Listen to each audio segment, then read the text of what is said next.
We're here at the 2011 National Farm Toy Show, a display contest with Jay Kreiser. Jay, congratulations on winning the display contest this year. Can you tell us a little about your display? My display is reminiscent of all of the farms where I grew up. We're little dairy farms, mostly under 300 acres. Old farmhouses, old barns, little combines. We don't grow a lot of grain up there. Sure, can you tell us a little bit about the sign out here in front of the house? Well, that's a sign given to Michigan farms that have been in the family for a century or longer. And it got the washout on the line there. Mm-hmm. Hope them get dry. So what's you got? What is this, a modern farm, or is it a kind of set back in time, or? Well, the farms have been in the family a long time, and they don't change a lot. So it could be anywhere between 1970 and today. Okay. Now, I see we got a John Deere 95 in the shop. Yeah. And there's a two-row corn picker parked in there. We don't shell corn on our farm. We just pick it and then dry it and grind it for the cow, for the dairy cows. That's a international skid steer loader. That's really neat. You don't see those around too often anymore. Yeah, I came across one when I lived in southern Michigan. International Collector had one, and he used it on his farm. So I took a picture of it and used that for the decals. So it looks like they're stacking wood for the winter over here behind the garage. Yeah, the house originally was a wood burning stove, and then they converted to LP, and they have a wood stove in the shop, and that's what they do for winter heat when they're fixing stuff. This looks like the back driveway to the farm. Yeah, the real farm has a driveway on each side of the house. Okay. The original house on our farm was set up with the driveway on the east side of the house, and when they built a new house, they put the driveway on the west side, and they have two drives yet. So is it hard to get this grass? So you kind of got it standing up here with a hay rake and. This grass, it's a mat. Okay. And it comes already standing up. Oh, very nice. So you just have to cut it and glue it down. It's really easy to work with. I recommend everybody uses it. So it just kind of rolls out and.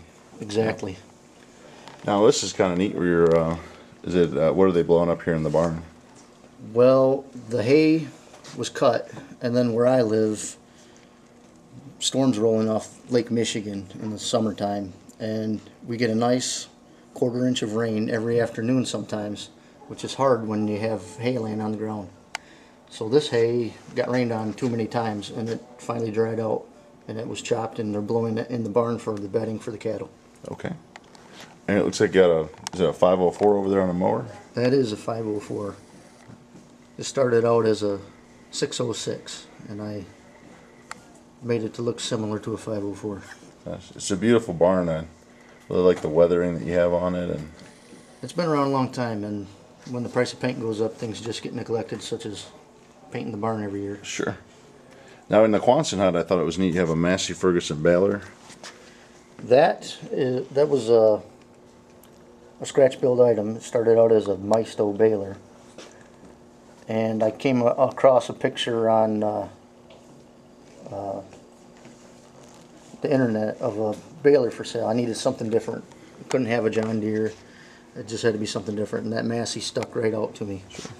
And going back to the choppers here, I guess, is that a 2510? That is a 2510. All right, 706? That's a 656. Very good tractor.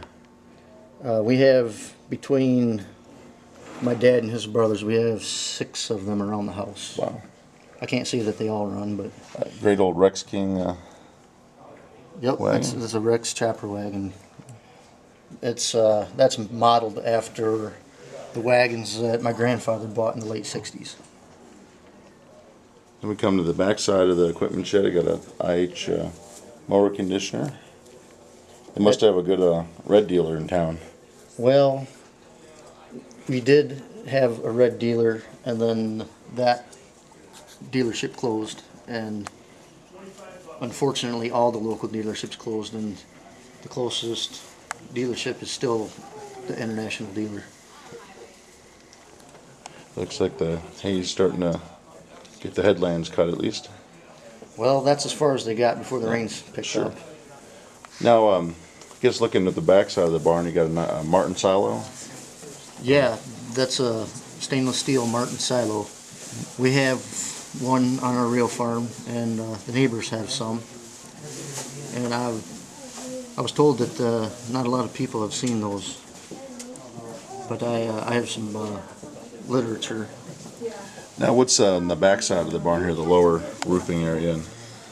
Well, the original barn was just the main part, and as the farm expanded over the years, they needed more space. Okay. And they keep the calves, dry cows, the bull in pens in this lean-to on the back. Okay. Then you got the manure spreader over here. Must be where the gutters empty out. Exactly, the barn cleaner is there. Okay. Then really like you got the old corn crib. We have two exactly like that, and again, we just picked the corn for chopping for grain to feed the dairy cows. I really like how you even just have a couple of cow pies here and there. And back here we see the farm's gravity wagons and a bunch of the kick bale wagons. So I guess it's kind of pasture / equipment storage. Yes, there's not a lot of shed storage space, so anything that's not critical, like a combine or a corn planter, or say like the chopper wagons, Sure. everything else sits outside. Now this is something I really like that you don't see too often is the fail chopper, and I guess you put the green feed up on the flat racks to feed the cows. Correct. And in the summertime, this pasture gets short, so then we'll go out around noon and just take a round out of a hayfield and just blow it on there, and they eat off that flat wagon better than they do out of a feeder wagon. You got the corn elevator and the corn picker, chisel plow, disc plow. And I like your corn. I guess it's kind of mid-year, getting past the knee-high stage. And Yeah, that's kind of about how tall it is in the end of July. good old IH round baler. Yeah, we square bale to put in the barn, and then we round bale, and it might feed outside or it gets sold.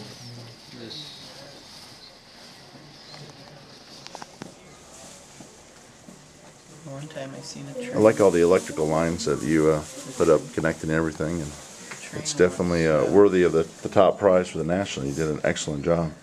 The power poles also have some mercury vapor lights on it that I scratch built, and there's things like the electric meter for the farm is on the pole. How many hours did you put into all this? I have been working on this for 2.5 years. Well, again, congratulations, and we appreciate you sharing it with everyone and bringing it out, and look forward to seeing what you and your friends in the Michigan Mafia dream up next. Thank you very much. It'll be interesting, and thanks for taking the time to look at it. Congratulations, Jay. Thank you. Thank you.